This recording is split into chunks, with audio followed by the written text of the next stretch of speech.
Welcome to Beauty Cocktails and Girl Talk, Marla. I am Shruti Sadana. I'm one of the co-founders here, and this is Naomi. I'm gonna let you introduce yourself. Hi, I'm Naomi. I do a lot of posting and producing work for Hey Beauty, and just have an all-around good time. So you Nice to meet you guys. Nice to meet you too. Just to kick it off with our signature question, what is one beauty product that you can't live without?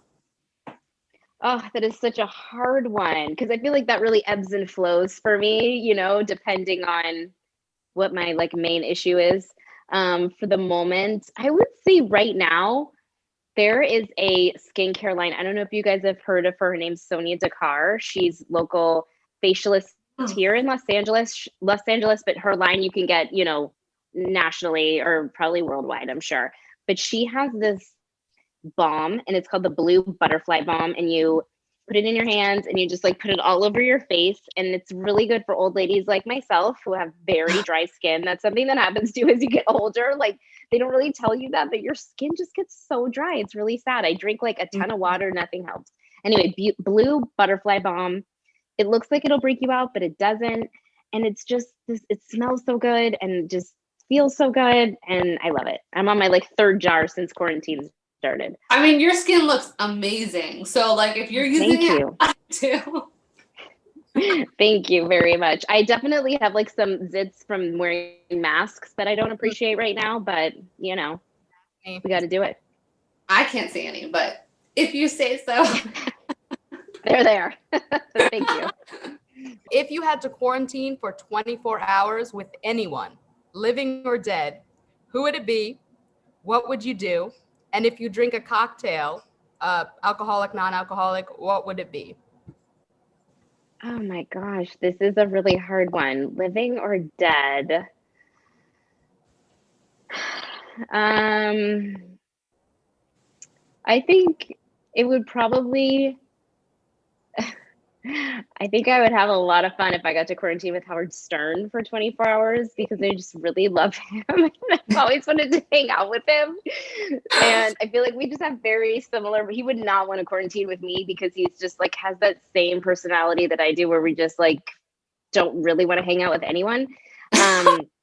So I think we would probably just, and I mean that in the nicest way possible. I'm just not the most social person, I try to be, but I'm just inherently a homebody, and I feel like he is too. And we would probably just sit around and he would probably, engage with me for a very short period of time. And then we would ignore each other, but it would just be so cool to hang out with him. And I would definitely have a skinny, spicy margarita. That sounds good. Mm-hmm. Mm-hmm. So, because you sound like you're an introvert, right?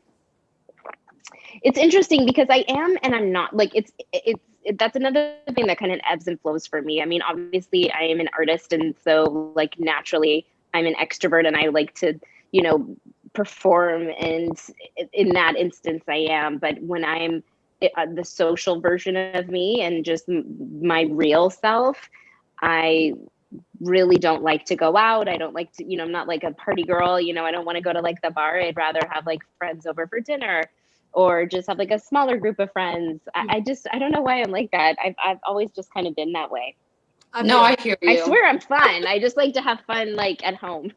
Yeah, low key. So that being said, what would be your ideal girls' night in? With your best girlfriends? Yeah, I mean, that's an easy one because I love just a cheese plate, some bottles of wine, just hanging out at home. I don't know, just movies, just the quintessential girls' night or a weekend away. I love doing that, going to Ojai, getting massages, all of that. I can't wait to do all of that kind of stuff again with girlfriends, guys. That's going to be one of the first things I want to do is just a fun weekend away with friends. I just miss that actual connection. I know we all do, but. Totally hear you. Oh, yeah. Yeah. Well, we absolutely love your character, Gina, on Full House and Fuller House. Can you tell us, Gia? Did I say it wrong again? Gia, yeah. All right, let me take it back. So we absolutely love your character, Gia, on Fuller House and Full House. So can you tell us a little bit about how you originally got that role and what the audition process was like? And do you remember who you called first when you booked that role? Yeah, it's funny. Out of all the auditions I've gone on in my life, that's one that I remember very clearly because I was a huge fan of the show, massive fan. Because I think I was in like 7th grade, so it was at the height of Full House being just a very popular show. And I went on the audition and I did the scene, and the casting director was like, "That was great, but you have such a sweet face, and we really want Gia to be like this tough character." So we're not going to bring you back. And I was just so heartbroken. I just did not accept that answer. So I said to her, can you please bring me back? Like, give me the opportunity to come back. I'll be tough. I'll create this character exactly the way you want her to be. And so I don't know how she gave me this opportunity to come back, but she did. And I went to the Salvation Army with my mom. And I got like that, denim cutoff vest that I actually wound up wearing on the show for her first episode. And I got like Doc Marten boots, and I just had like a total bitchy attitude when I came in. And that was it. I just came back like a different person. And for some reason, I think at 12, you have like more confidence to just kind of like go for it. And I went for it and it worked out. And I think who's the first one? I probably called my dad because my mom was with me. So I'm sure we got in the car and called my dad. Uh-huh.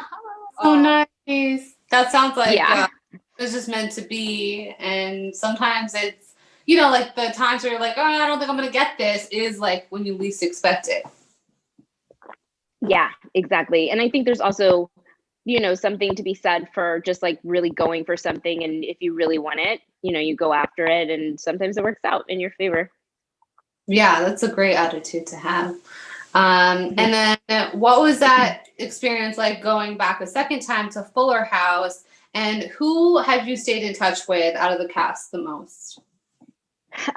So going back was really surreal. It was really exciting. I remember I think they had done, did I go back their second season? Yeah, I think they did an entire full season and I didn't go back. And I remember being like so sad that I wasn't on the first season. I'm like, I hope they bring me back. I had such FOMO. I really wanted to be a part of the show. And the creator had told like my agent or manager, like, if we go a second season, don't worry, Gia's going to be a part of it. We have a whole storyline for her. So I was just like praying that they got a second season, and they did. And it was just so crazy because it was the same stage and, same studio lot and all of that good stuff. So it just was surreal and so great. And every single person on that show is lovely. I couldn't think a bad thought about anybody. I didn't really keep in contact with anybody because, at that age, first of all, there was no cell phones back in that era. We didn't say, I'll text you. And also we all had our moms with us. So they were kind of more the communicators. I ran into Jodie Sweetin a few times over the years at auditions, and same with Candace. I saw her from time to time, but yeah, nobody I saw regularly. Nice. That's awesome. I'm sad that it's over. Be back. I know. We were sad too. It kind of ended, just a little prematurely, I think, but it happens. Yeah. So what other projects do you have coming up? Anything that you can tell us about? Yeah, I'm actually prepping right now. I'm about to start a movie that I'm directing. I'm doing it right now. We officially start shooting on February 22nd. It's a movie for Lifetime, a Christmas movie. And then after that, I go into another movie that I'm directing, a movie called Rosé All Day, about 7 friends and how their relationship over time, they get together every summer for kind of like their annual get together as friends, where they just get together and, have like a long day of drinking and, reminiscing about their friendships. And they kind of over the years realize they probably wouldn't be friends anymore if they met at this particular time in their lives, and just how friends grow apart. And sometimes one will go off and have a baby and one will get married, and some of them have different political views, and just how as we get older, we grow out of our friendships. Yeah, that's tough. It is, but it happens. Yeah. They're both for Lifetime, you said, or they're separate? No, just the first one. Yeah. Okay. So our next section is Girl Talk, and this is anything you feel comfortable talking about. We want to ask you about a challenge that you've overcome in your life, and what you learned from that experience, and what advice you would give to somebody else. Okay, a challenge that I have overcome in my life. I mean, I feel like there's quite a bit of them. Trying to think, like, can you give me an example of like one specific that people have given, like? Sure. So like some people have talked about being bullied and how that like helped them like become confident later or see their self-worth. So it's just something you've experienced in your life where you feel like you evolved like as a person and you learned something about yourself and it brought like a new level of awareness in your life for you. Mhm. Yeah, I think for me, I really grew up, and I don't know how this happened to me because I don't think my parents had anything to do with it. I don't even know if society had anything to do with it. I think it was just something I brought upon myself. I was really critical and had a lot of, standards that I put upon myself that really held me back. I have always been a perfectionist. I have always been extremely type A. I still am. I'm not saying that's something I've overcome, but it's a really, really hard thing to do once you have kids. So I have two daughters. So I think something that I've really overcome is a lot of like negative self-talk that I put upon myself all the time. When you look in the mirror and you're just like, oh, I look, fat in these jeans, or I don't even want to say that word out loud because they're in the next room. So I think a lot of that stuff I really have been able to heal through my children, because I don't want them to feel like they have to be on a diet. I don't want them to feel like they can't eat X, Y, and Z, or look in the mirror and like not love who they see. So I think that's something that with having children, and especially girls, that I'm proud that I've overcome a lot of negative self-talk and a lot of things that I've, just negativity that I gave to myself. Like I said, I don't really feel like anyone, gave that to me. It was just really stuff that I felt like I had to live up to. And being a mom, I just knew that wasn't going to work anymore. Yeah. Thank you for sharing that. Appreciate that. And yeah, I mean, I think it's a journey, and realizing that the way we talk to ourselves sometimes is just like, I would never talk to my friend that way. Why am I speaking to myself that way? Absolutely. Yeah, and that was actually advice somebody had given me once, to treat yourself like you treat your friends. And even when it's something so silly as like exercising, I think it was in like a Rachel Hollis book or something. She said, if you're going to exercise, like let's say you tell yourself tomorrow, I'm going to go to the gym, don't flake on yourself. Could would you flake on your friend? You should always make commitments to yourself in the same way you would make commitments to a friend. And that's the same thing as saying, I'm not going to talk negatively to myself because I wouldn't do that to a girlfriend. So I think if you always have that mindset of, would I talk to my best friend like this? Why would I talk to myself like that? I think that's a really, kind of a great thing to, pass down to your kids or your friends or whoever's asking you for advice on something like this. Definitely. And that example about like the flake, that's such a great example. Like you wouldn't flake on your friend, like why flake on yourself? Exactly. Mm-hmm, I love that. Yeah. So to kind of build on that, what is the mantra that you live by daily? I have a mantra, and listen, 2020 is a hard year for all of us, but I had like kind of just like an exponentially hard year. Not that mine was harder than anybody, but I just recently lost my dad. And then before that, I lost my dog, who was my dog for 17 years. So I felt like this year I just was like the year of loss for me. And one day while I did a lot of traveling, even in a pandemic, because my dad lived in San Francisco. So I was driving a lot to go to see him because I knew I wasn't going to be able to see him, forever, for a while. And one day in my mind, this quote, "The only way out is through," came into my head. And I knew I didn't make it up. So I Googled it. It's Robert Frost. And that became my mantra, and it still is. So I kept telling myself, I would be sitting there in the car, like so frustrated, like, why is this happening during this time? Like, why am I experiencing this? This is like already so hard for all of us, what we're going through. And I'm like this extra layer of like torture, and like loss, and just really hard, And I kept saying that to myself, the only way out is through, the only way out is through, the only way out is through. And I say it all the time. And it's such a great, and a friend of mine told me that when she had her baby, she had her baby naturally, no drugs. I'm like, good for you.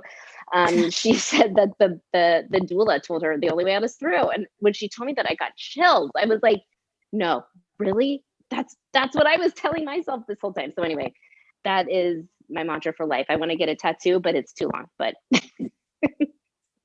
Oh, I'm so sorry for your loss and your dad and your dog. thank you so much. So difficult, but you sharing that is like so beautiful. What you just said and how it got you through, and you should definitely get it tattooed when COVID is over. Yeah, I know, exactly. I know. I want to figure out something, some sort of something to, you know, have his memory on me, but figuring it out. Well, we have a few fun, light questions to wrap it up, so hopefully we can make you laugh. Okay. I know we got a little deep. So let's see where I'm losing my mind. Okay. Let's see. Funniest date story or funniest pickup line? So this could be like your husband did something, or like just a story that you remember somebody using on you. A date? I went on a date with a guy. I mean, I've been with my husband for a very long time, but I remember I went on a date with a guy, and the waiter like brought bread over to the table, and this was at a pretty like fancy restaurant in LA, and you know, the bread basket came down, and like we each had some bread, and like, you know, when they come back with like the second basket of bread, and the guy was like, please, no more bread, and he like took the bread away, but he was like almost insinuating like I couldn't have any more bread, and I was just like, this is never going to work out. Like, you're taking bread away. Like, he was, you know, I did it in like a comical way. I'm like, oh yeah, you and I are never going to be, this is never going to work out. No more bread. No, we're going to eat a lot of bread if we're going to be together. Yeah, that's bold. Trying to come between a girl. Yeah, I was like, we're going to call this quits right now before this goes any further, because we're getting pizza after this. I applaud that. Oh, what is the last thing that you Googled? Oh, the last thing that I Googled. Let's see, I'm right in front of my computer right now. Yeah, how do you tell? What is this? Oh, I know what it was. I was actually looking up to see what Howard Stern's book was called, because somebody was asking. This whole interview is about Howard Stern, you guys. I couldn't remember what his last book was called. I knew that I had read his book that came out like a year ago, but I'm like, what was the name of his book? And I couldn't remember it. But anyway, that's it. That's what it was. That's so fun. Howard Stern, I hope you're watching. It's all about Howard Stern. So I almost called you Gia. Marla, what Happens. What is rumor you've heard about yourself? Oh my goodness, rumor. I don't know if I've heard many rumors. Maybe I should Google some rumors about me. I don't know. I don't think I hear a lot of rumors. I do think people get me like mixed up, not with my character names, but a lot of times people like will confuse me. When we used to leave our houses, people used to confuse me for other actors all the time. That's like the main thing that I think always happens to me. Who did people think you look like? Not like anyone, like people don't come up to me and they're like, you know, oh, are you so and so? But they'll always recognize me from other things. They're like, oh, I really loved you in like such and such, and I always have. It's so awkward. I'm like, oh, I wasn't in that, and then they'll name like 5 other things. They'll name like five other things that I wasn't in, and I'm like, I wasn't in that either. And then we played this like really fun game, and then I finally have to just like start naming projects, and they haven't heard about those either. And sometimes it just will go on for days. Yeah, that tends to be what happens. Oh my gosh. How embarrassing for them. I know. Okay, so who was the first famous person you met in the industry? First famous person. I would say I did a movie. I was an extra in a movie called So I Married an Axe Murderer. I don't know if you guys ever caught that one. And they filmed it in San Francisco, where I grew up, on Alcatraz. And so they were looking for extras, which naturally I was like, I will be in that movie. And Mike Myers and Phil Hartman were in it. And I was in a scene with them. And I just remember being so starstruck. I was just like, oh my gosh, because I loved SNL. So yeah, I would say Phil Hartman and Mike Myers were the first celebrities that I met. And it was like a really big deal. And I had their autographs framed in my bedroom for like years growing up. I don't know where that is now. I'm sure my mom still has it somewhere, but it was a very exciting day. That's awesome. I remember often being like Mike Myers hours. Yeah, exactly. Was groovy, baby. Yeah. Just to wrap it up, we asked this question. It's always our closing question, which is never have I ever, and you complete the sentence. So what have you never done? Oh my gosh. Never have I ever. How many people go, never have I ever lied? I've never told a lie, ever. That's a lie right there. Never have I ever skydived. I've never done that, and I never will. Oh my gosh. Yeah. I don't know why that just popped into my head. The legs. I was like, ooh. Let me jump out of a plane. So thank you so much for being here, Marla. It was so much fun talking. Thanks for having me. Know you or something. Like I feel like I know you. Yeah, this was so great, you guys. Sorry to bring it down. I didn't mean to go dark there for a second. No, not at all. That's what we love about these conversations is that they're so real and authentic and organic, and that's why we decided to do this and ask those questions is because we want to see people just be themselves. Like it's important and just to feel how you feel. So thank you for feeling comfortable to share that with us. Yes, thank you. Yeah, thank you for having me. Do you guys always do them on Zoom even before the pandemic, or is this a newer version of it? It's a newer version, but it's fun because we've got to meet so many awesome people like yourself through Zoom, which we wouldn't if we weren't doing this like on a normal occasion. Yeah. Like if we'd be like meeting you on the red carpet at one of your premieres, but we wouldn't be able to have like this much of a personal conversation, which, you know, like it's really nice. Yeah, no, I was thinking that's probably why it's easier to kind of open up. So I think it's great that you guys are doing it this way. Yeah, and you're in your own home, like everyone being in their own home, like they're in their own element and you feel safe in your home. Yeah. You're not like a random place, so like you just feel cozy in that. A random place trying to pose for all the cameras. Yeah, exactly. In uncomfortable shoes. I'm in sweatpants. So much better. Me too. I'm so comfortable right now. Thank you. How are we ever going to wear clothes again? I know. I'm dreading it. Like, I never want to wear jeans ever. Ever. No. Or like dress up. Like even doing makeup is hard enough. I'm like, I just want to like put on my moisturizer. That's it. Exactly. That's it. All right, guys. It was so good to meet you. You too. Thank you so much, Marla. Bye. Have a great week. You too. I think this was a really great interview. I really enjoyed talking to her. I love her fixation on Howard Stern.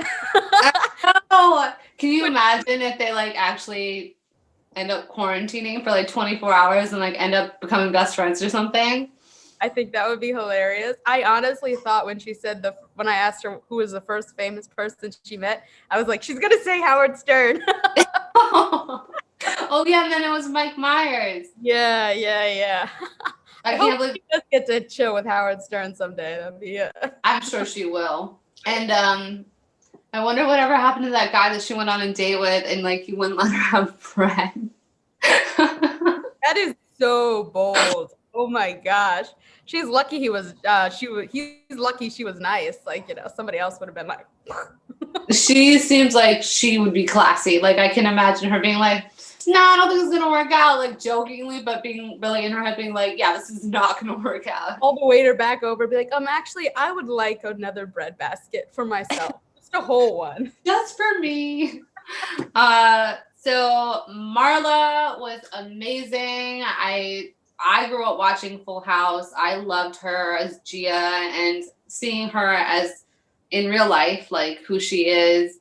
It's nice to see that like different element because she's not mean and she was never mean in the show either. She was just more edgy. Like she was more of like a cool girl edgy. I don't get it. She made Stephanie smoke.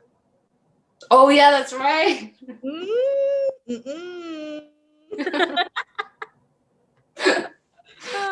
Oh, thank you so much for watching, everybody. This has been Beauty, Cocktails, and Girl Talk, and we will see you next time. time. Bye.